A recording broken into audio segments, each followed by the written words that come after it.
Hi Saints, welcome to Faith in a Flash. This is part 3 of our mini-series on heaven and hell. Now, initially I was just gonna give an overview on hell, quote unquote, but I'll be explaining a bit more details today so there won't be any type of confusion. Now, the Bible uses different words for the afterlife, and each has a specific meaning depending on the context it's used in. So first off, there is Sheol, which is the Hebrew concept of the afterlife.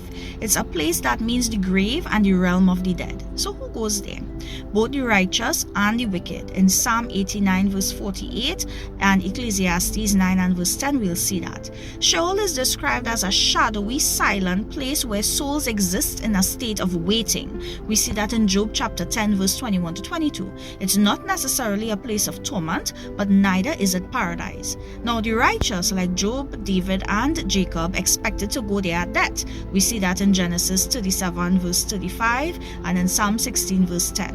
And it's sometimes associated with sorrow and distress also. We see that in Psalm 116 and verse 3.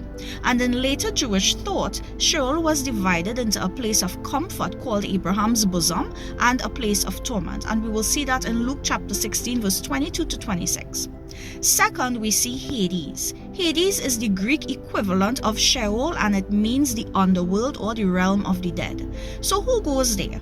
Primarily the wicked, but in a temporary state. The New Testament uses Hades similar to Sheol, but with a stronger emphasis on punishment. In Luke chapter 16 verse 19 to 31, we see the story of the rich man and Lazarus, and it portrays Hades as having two sections, a place of torment for the wicked, where the rich man suffered, and Abraham's bosom, a place of comfort for the righteous, where Lazarus was. In Revelation chapter 20 verse 13 to 14, Hades is emptied at the final judgment and thrown into the lake of fire.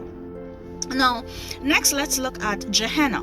Gehenna is the place of final judgment. It's Greek and it means the place of eternal punishment, and it's often translated in our Bible as hell. So who goes there? The wicked after the final judgment. Gehenna comes from the Hebrew word Gehenna, which is the valley of Hinnom, and it's a real place outside Jerusalem that they use for burning garbage, and it's also sometimes associated with child sacrifices. And we could reference Jeremiah chapter 7 verse 31.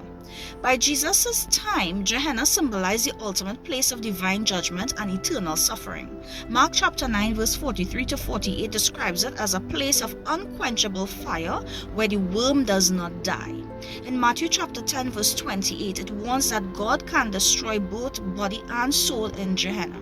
So unlike Hades, Gehenna is not temporary, it is eternal.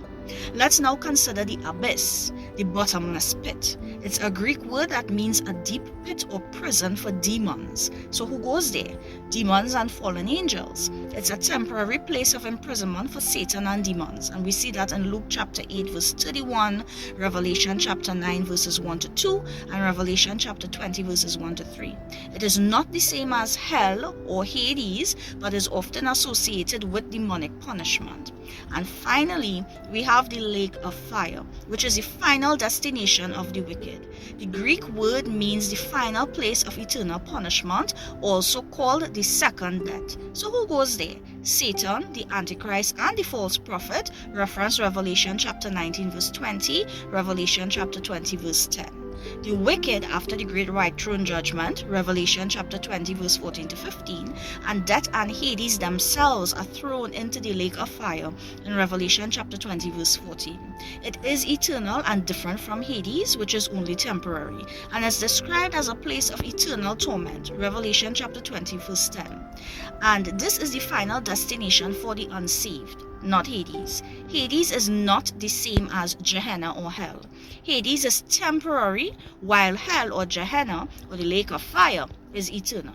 So after that, the unrighteous goes to Hades, a place of torment, but after the final judgment, they are cast into the lake of fire. Now the righteous, after the resurrection, goes to be with the Lord, no longer in Sheol or Hades, 2 Corinthians chapter 5 verse 8, Philippians chapter 1 verse 23. And this is why, saints, understanding biblical terminology is important. Many people assume hell, quote unquote, means the same thing everywhere, but scripture makes very clear distinctions. Now with all that said, remember, we see and know only in part. I pray that this has blessed you. Like, share, comment, and follow for more. Until next time.